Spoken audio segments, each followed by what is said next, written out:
Are we recording? We are. Yes. Amazing. Well, that was recorded too. Great. Um, Welcome, families. Thank you so much for joining us this evening.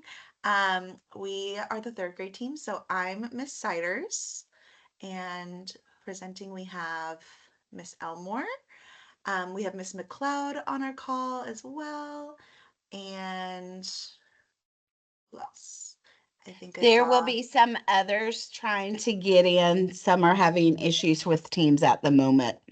I think I see both Miss De Leon and Miss Hall are here as well. So we got the whole math team and a couple of reps from the ELA team.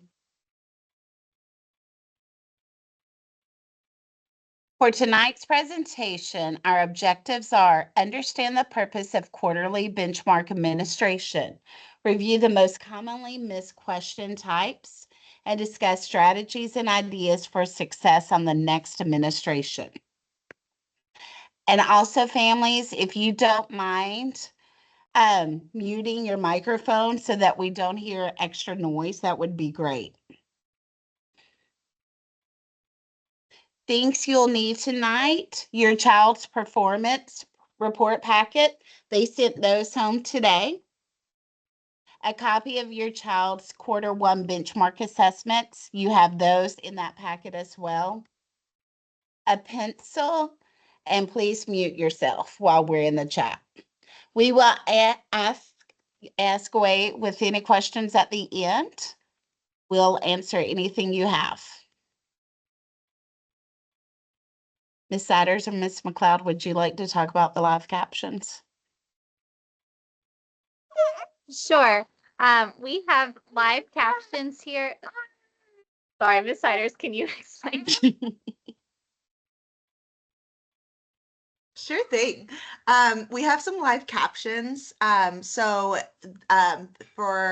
our Spanish speakers, or if you speak a different language, you can click on the three dots up there, click more, and then drop down to turn on live captions, select your language. I don't know if I can put Miss Daly on the spot to maybe say that in Spanish. Are you there? Yes, I can Thank you. translate. Hola familias, buenas noches y gracias por estar aquí. Si necesitan traducir, ahí están los steps para ver cómo pueden para poner la traducción en español.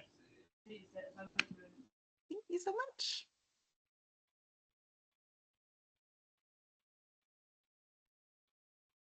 The purpose of our benchmark administration, these assessments results provide a quarterly snapshot of student achievement aligned to the MMPS scope and sequence for that quarter. The quarter is 9 weeks, allowing educators to understand where students are with respect to grade level content. Benchmark assessments will be administered in TCAP, end of course tested grades and content areas. Grades 3 through 5 will take the quarterly benchmarks in ELA, math, and science. We have already taken our quarter one benchmark, and our next benchmarks will be quarter two. Those dates will be December 11th through 20th. We have not decided on our dates, but as soon as we know, we will give that information to you. And quarter three, our benchmarks are somewhere between February 26th and March 6th. Ms. Siders, would you like to share this one? Sure. So now's the time to dig out those packets that we sent home in their blue folders. It should have a gray sheet on it, paper clip, and you're going to see two reports that are colorful and look like this. So these are your child's reports of how they performed on their math and ELA benchmark. So there's two. Make sure you notice which one is math and which one is ELA. Let me see if there's yes. So you'll see like 4 colors at the top there. That is for like the kind of levels of proficiency. So There's one for ELA, one for math. The number at the top shows their performance on the recent benchmark. The bottom or back of the page shows your child's answer choices. So looking at that like red and green, all those letter choices, and then all those numbers at the top. For that number, that is what they put. So as you're following along, as we're going over each question tonight, please identify the number on the top, and then go ahead and look at what your child put underneath it, what their response was. If it's red, they got it wrong. If it's green, they got it correct. And another thing on this report that's helpful, it will show on both math and reading.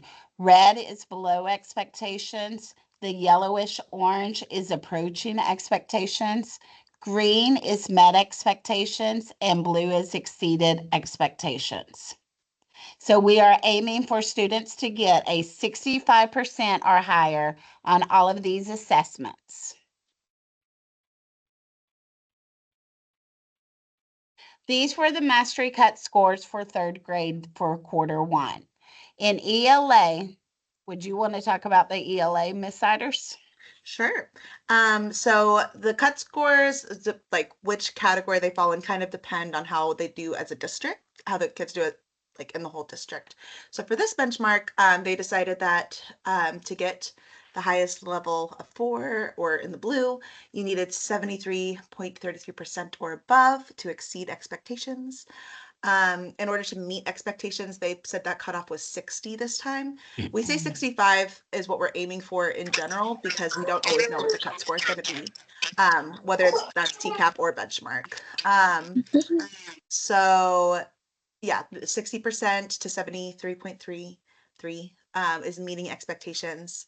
And then 33.33 to 60, that was, they were close, approaching expectations. And then anything below 33.33, that would be below expectations. And in math, if they went above and exceeded expectations, they made an 80 or above.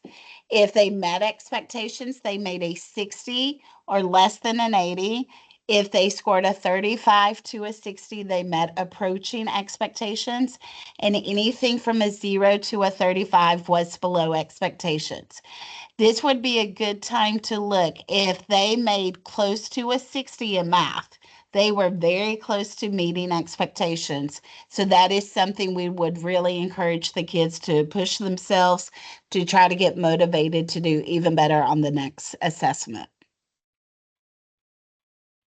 So we're going to start by talking about math now.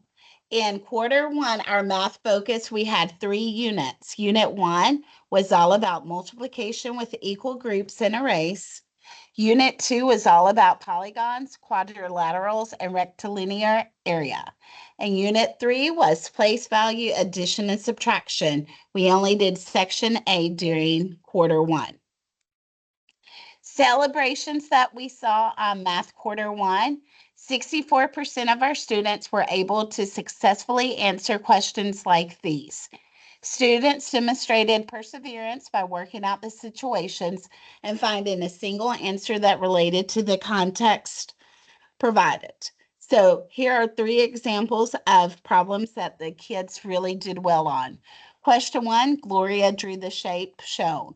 What are the 2 words Gloria can use to name the shapes? So they had to go through those answer choices and choose which answer would be correct. Question 14, Camilla used square centimeter tiles to make the rectangle shown below. What number sentence can be used to find the area of Camilla's rectangle? So they had to look at the whole rectangle and figure out what would the area be. And question 18, what is the area of the shape shown? They would have to find out what the area, remember that the area is the inside of an object or shape, and find out what the correct answer was. Concept of area is something with question 19. These were more challenging for some of our students.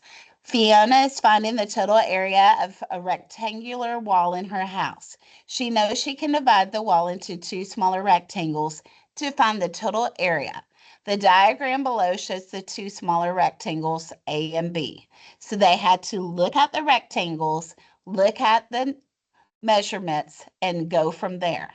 Fiona uses the smaller rectangles to find the total area of the wall. Her work is shown below. They would have to find which explanation describes Fiona's mistake. So this was a multi-step problem. They really had to persevere. And these are things that we're working on all the time in math. And the reading and the comprehension to understand the importance of these problems is critical this year in third.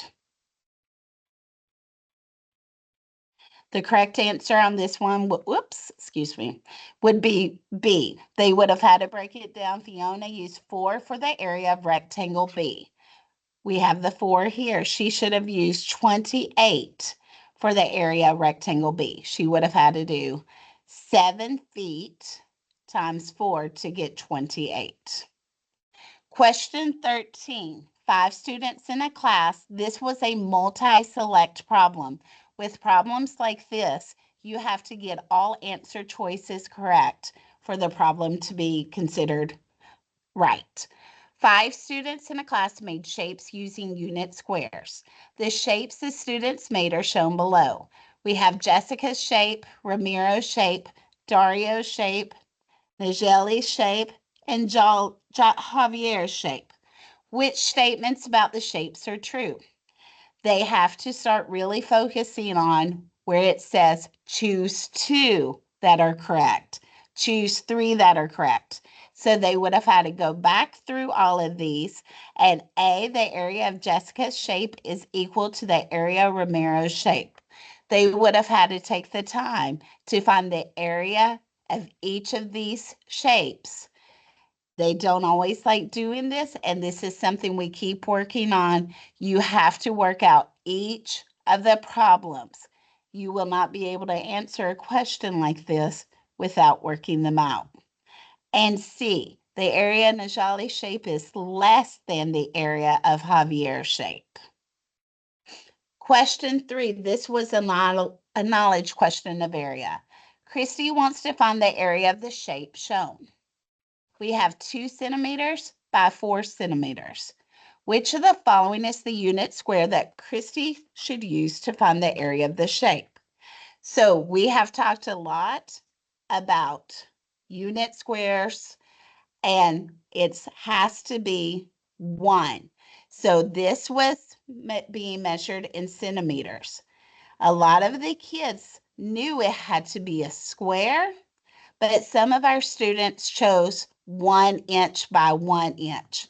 Since it was labeled centimeters up here, the kids would have had to chosen C, 1 centimeter by 1 centimeter.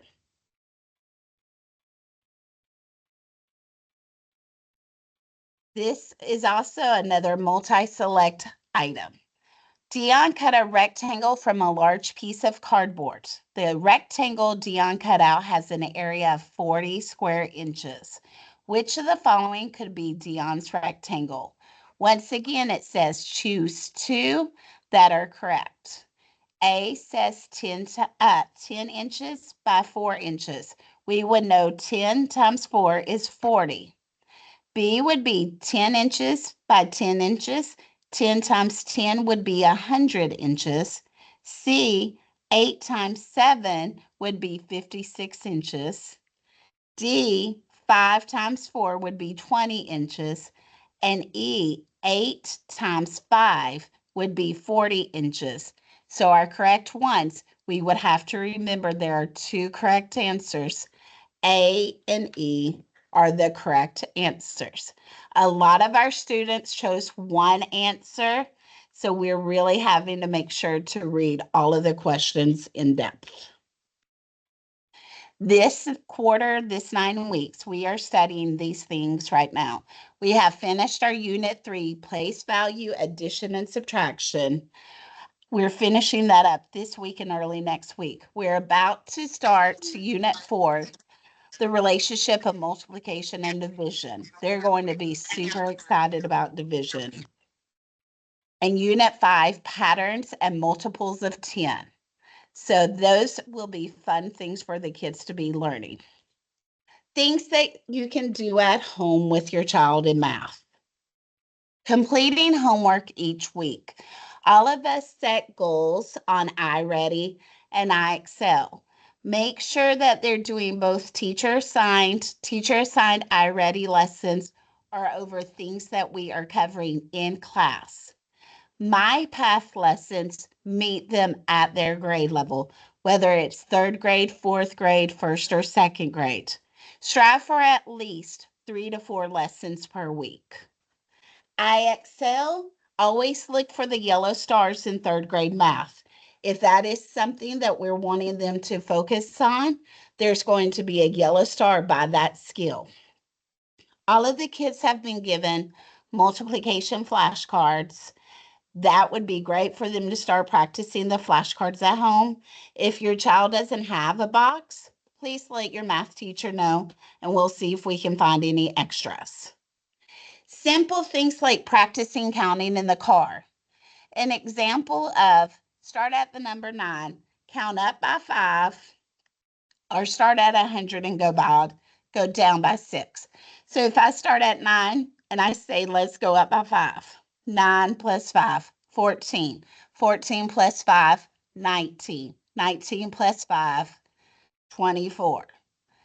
Start at 100, go down by 6. 100 minus 6, 94. 94 minus 6, 88. And just keep going. The more practice they get with being able to go back and forth with numbers, the better they'll do. When shopping, have your students, your children work on trying to calculate how much is being spent. If you all are going to Walmart and you've got $20, see if they can try to add quickly in their heads to try to see how much money they're spending. When you're cooking at home, have your child help you with the recipes. Let them help you read it. Get them to help you measure ingredients. Those are all things that are important at home with math. And now we're ready for ELA. All right, so time to switch over from that math packet to the ELA test and make sure that you have your ELA sheet with your students' answers on it, and you can kind of see what your student did on the benchmark. You can go ahead and press next, Ms. Elmore. So some celebrations that we have, some questions that kids did really well on. 62% plus students were able to successfully answer these type of questions.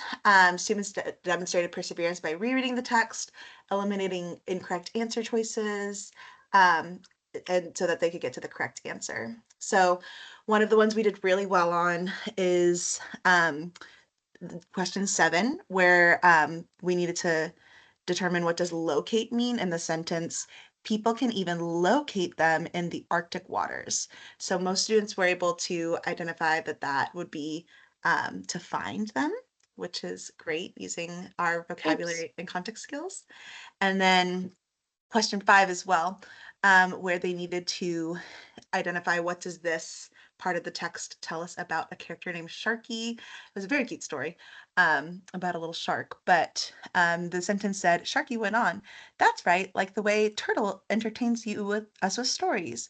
But what can I do? I'm not a good friend at all. This was about Sharky feeling like he was not a good friend. So they, many students were able to identify that it was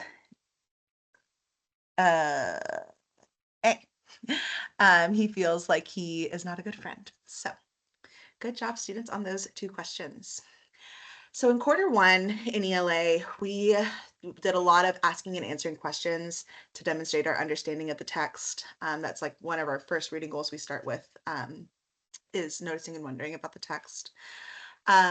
We also spent a lot of our first module talking about being able to recount stories of different types and determining the central message or a lesson or moral and explain how it's conveyed in a text. We also talked about with informational texts, determining the main idea and which key details help us get there. We also are now moving into comparing and contrasting the most important points and details presented in 2 texts about the same topic. And we've talked a lot about using text features to locate important information. We'll see some questions about text features. Um, and then using information gained from illustrations. So that's another text feature.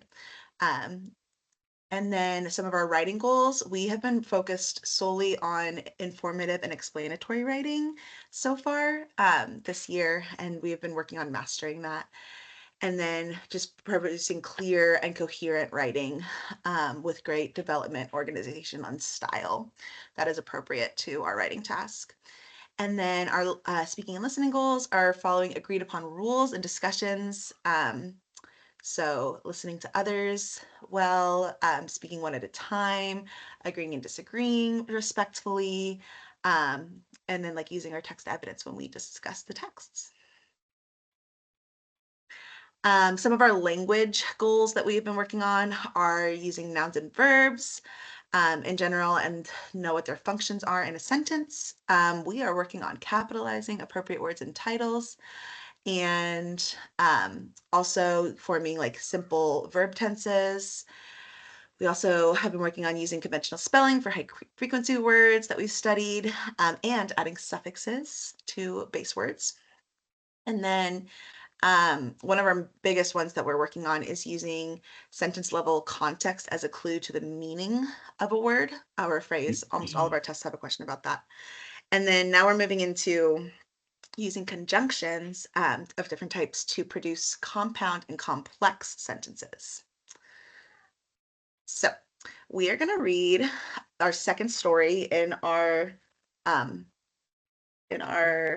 packet. So if you can turn to page 1, 2, I think it's page 4.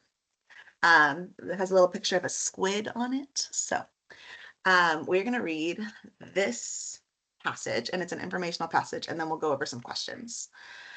All right. Squids are animals that live deep in the ocean. They live so deep down that they are not often seen by humans. There are many kinds of squid. They can be found in oceans all over the world. People can even locate them in the cold Arctic waters. What do squid look like? Paragraph 2. Squid have a soft, long body with 8 long arms and 2 longer tentacles. They have small fins and 3 hearts. Their heads are round with a beak and big eyes. In fact, giant squid have the biggest eyes of any animal. These eyes are as big as a beach ball. Squid can be brown, black, white, or gray. Many squid can change color to match what is around them. Some squid can light up. One kind of squid can even flash red and white. What is a squid's life like? Squid lay hundreds of eggs, but they do not live in groups. They mostly live alone. They can live to be 30 years old, but most squid live just 3 to 5 years. Next slide. How big are squid? Giant squid can be 45 feet long and weigh 1,000 pounds. Other squid can be as tiny as 1 inch long. Most squid are about 2 feet long. What do squid eat? Squid eat fish and shellfish, such as shrimp and crabs. The suckers on their long tentacles help them catch their prey. How do squid protect themselves? Squid have several ways to defend themselves. They often drift along in the water, but they can also move quickly. They have a tube in their bodies that squirts out water. This pushes them swiftly through the ocean. They can change color to match what is around them. They also can spray black ink that makes a cloud so that they can escape predators. Are squid important? Fish, whales, birds, and human beings enjoy eating squid. This makes them an important part of the food chain. All right, so first one we're going to go over is question 6, what is the main idea of this passage? This is a really common type of question. And so we're trying to think, what is the whole passage about? A lot of these answer choices are going to be details that the text does talk about and it does say, but we're looking for what was this all about? So if I'd ask my class, they'd tell me, well, this was all about squid and different things about squid. So we're going to read all of these choices and we're going to see which one sounds like a good answer choice. So squid can be big or small. I don't think it talked about that the whole time. That was like one paragraph it talked about their size. B, there are many kinds of squid. I think again, it just talked about that in one of the paragraphs, just one part, not the whole thing. C, squid are important to the food chain. I remember it saying that at the very end, but that's the only place it talked about it. So that was a detail. And then D, there are many interesting facts about squid.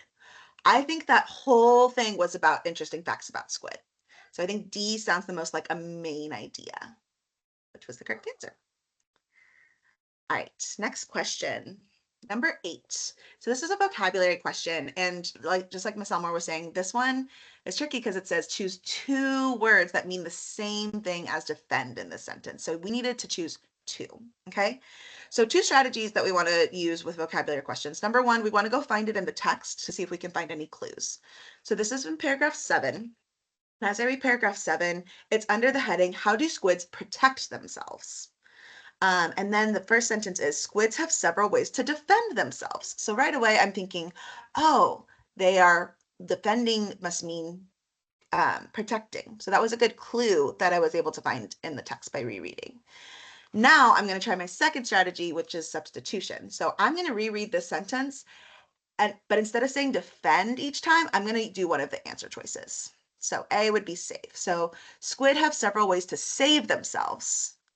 Yeah, that's like them protecting themselves. So I would put a maybe dot next to that one. B, grow. Squid have several ways to grow themselves. I don't think it was talking about how they grow themselves. That sounds silly. C, squid have several ways to attack themselves. Ah, they're not attacking themselves. D, squid have several ways to guard themselves. Yeah, that's like protecting. So that makes sense. Put a maybe dot. And then E, squid have several ways to feed themselves. Yep. I don't think that's it. That they aren't. Well, this wasn't talking about feeding themselves. So, and look, I have 2 that made sense to me, and I'm supposed to choose 2. So those are the 2 that I would choose. Thank you, Miss Elmore, for your awesome annotation skills.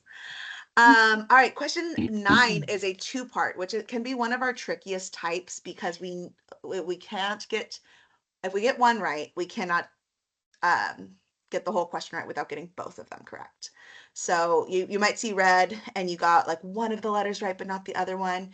Unfortunately, you have to get both correct in order to get these answers correct. So part A says, under which heading would details about the colors of squid be found? So I have all of these headings on the text, so I needed to know what headings were, and I needed to think about, where would colors be? So I have, what do squid look like?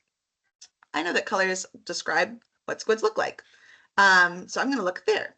And as I look, I did notice that in paragraph 3, it talks about squid can be brown, black, white, or gray.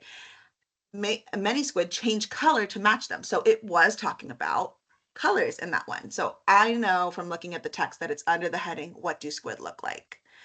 And then my part B, I need to find evidence that supports that. And I found it already because I looked at the text. So it would be A and A. Squid can be brown, black, white, and gray, paragraph 3.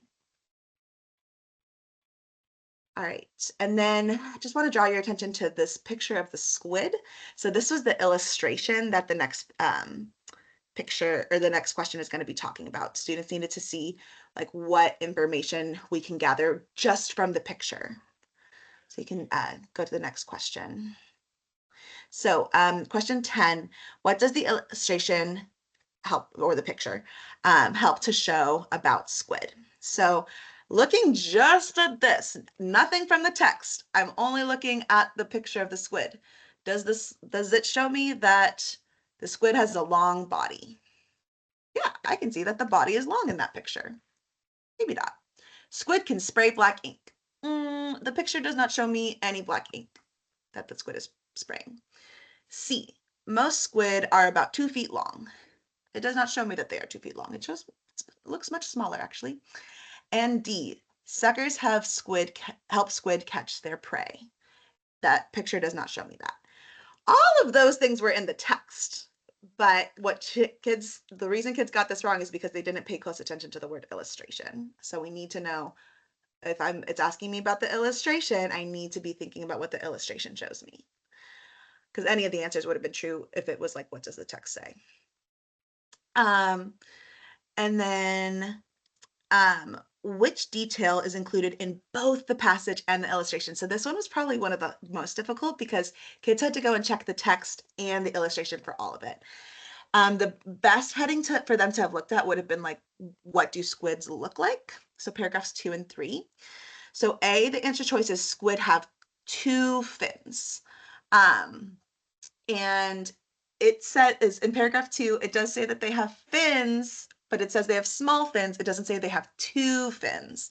So that was not in the text. It is in the illustration because you can see the 2 fins, but not in the text. So A was not correct for that reason. B, squid have 2 eyes. If I notice what it says they have big eyes, and their eyes, the giant squid's eyes are as big as a beach ball, but it does not say 2 eyes. The picture does though. C, squid have 8 arms. So if I look at the text, it says 8 long arms. So the text says it, and I can count the 8 long arms in the picture.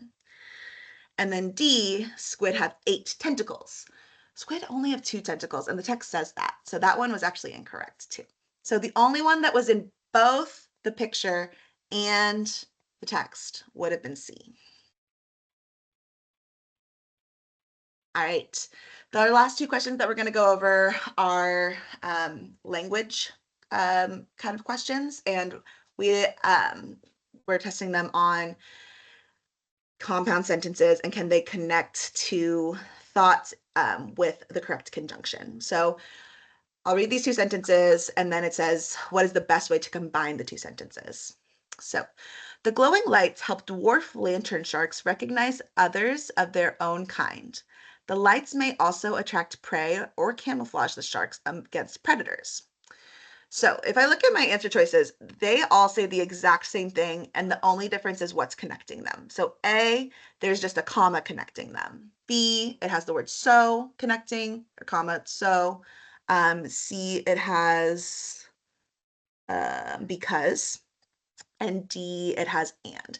So I need to think about the relationship between these 2 sentences. Are they a cause and effect kind of thing? So I could use so or because, or are they more like 2 common ideas? So the glowing lights of a dwarf lantern shark recognize others of their own kind. Lights may also attract prey. So both of these are like ideas that can exist together. It's not really a cause and effect relationship. It's more of like these are just 2 thoughts, and I'm trying to put them together with a simple and. So D would have been the best conjunction connecting word to choose. And then last one is about a complex sentence. So this sentence needs something added to it to be correct.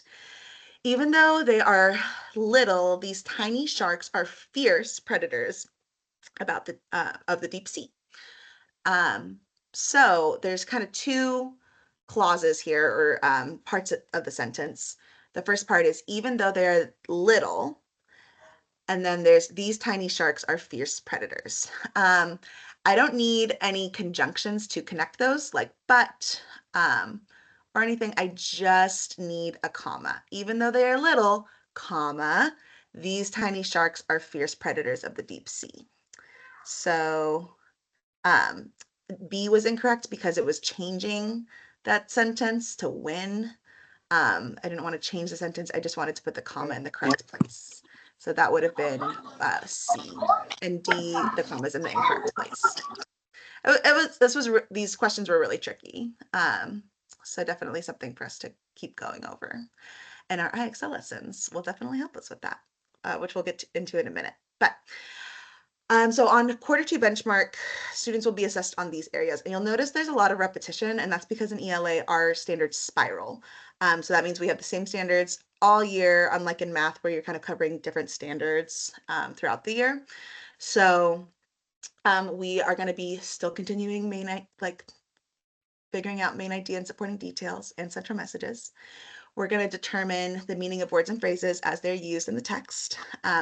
Especially, we're doing a lot of literal and non-literal language now.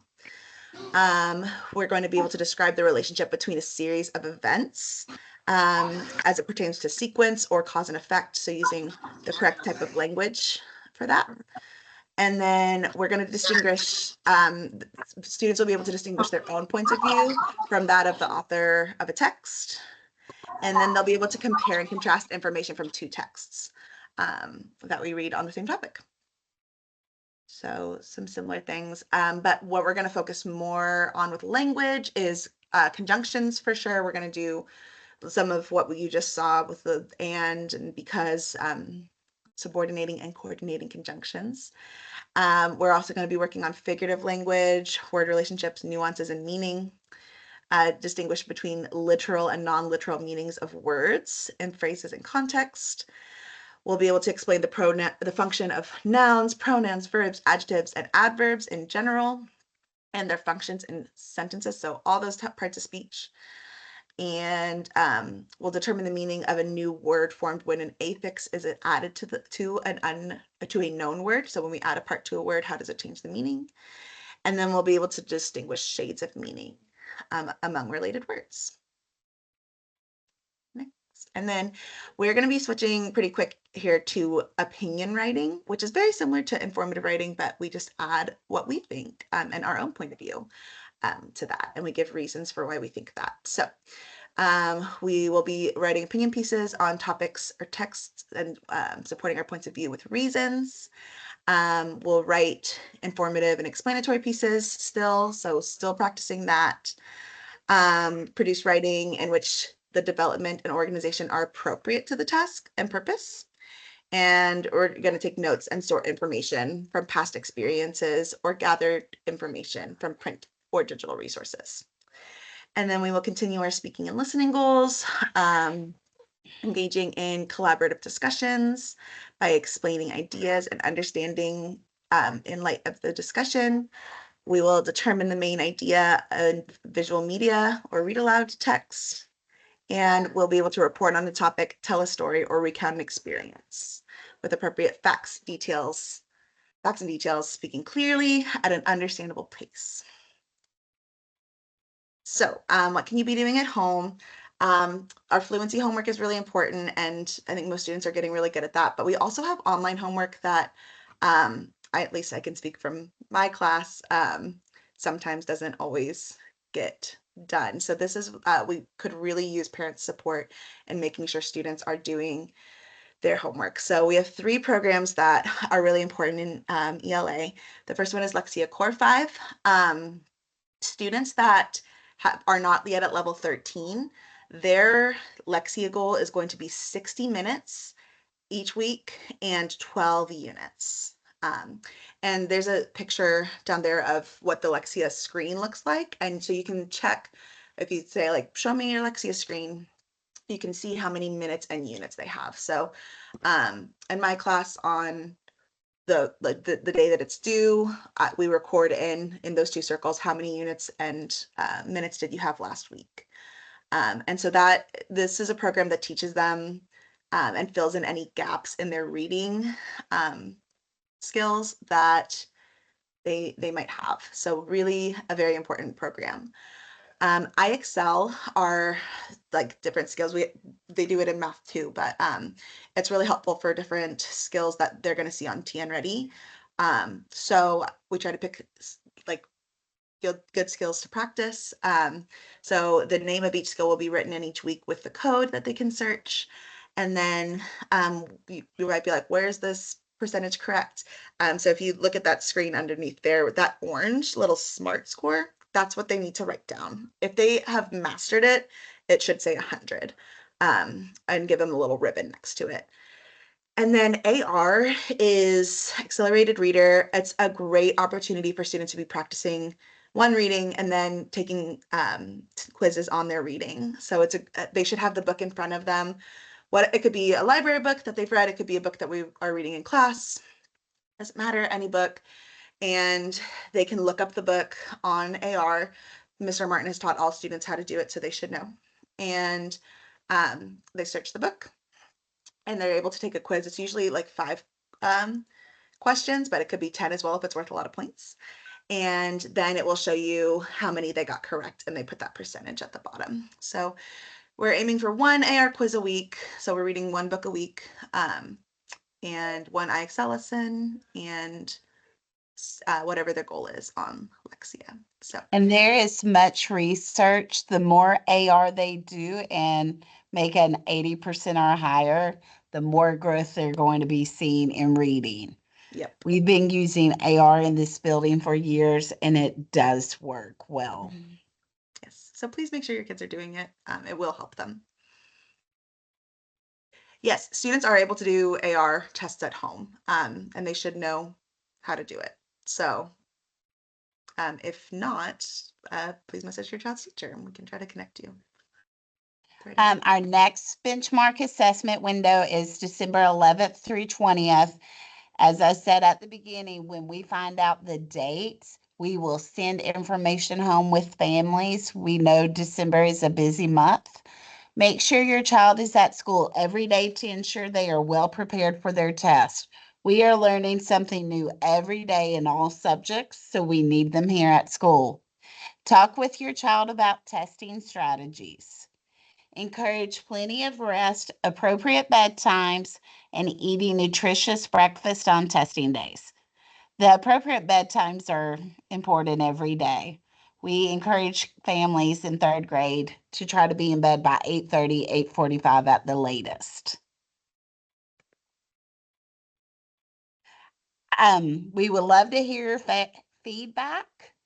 You can click on the QR code, take a picture of that, and then I will stop sharing my screen so we can have a conversation about questions you all have. And I can put this in the document too.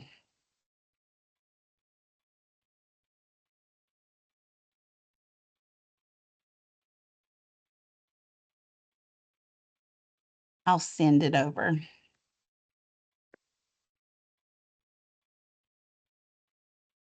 Well, I can't. Could someone else send it over?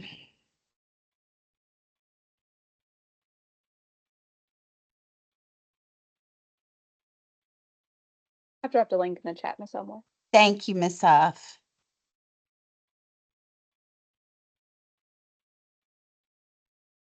So the link is in the chat as well that you can click on. This is the time, if you have a question, you can raise the hand up on the top of your screen, and we will be happy to answer any questions you all have. Or you could type it in the chat. Or you can type it in the chat. We're just very appreciative you all are here tonight.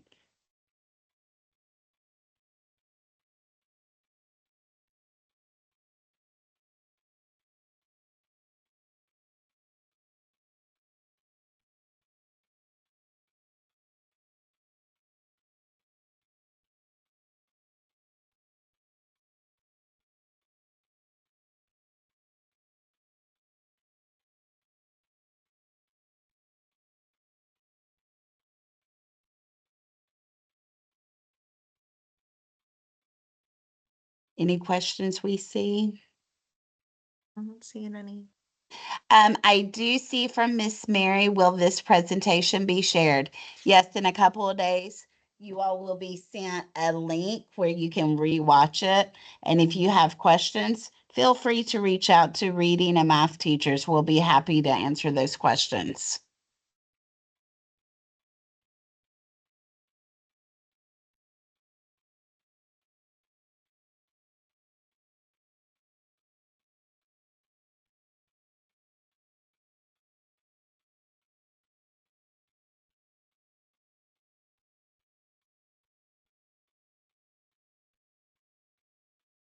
Anyone have any questions they would like to talk about?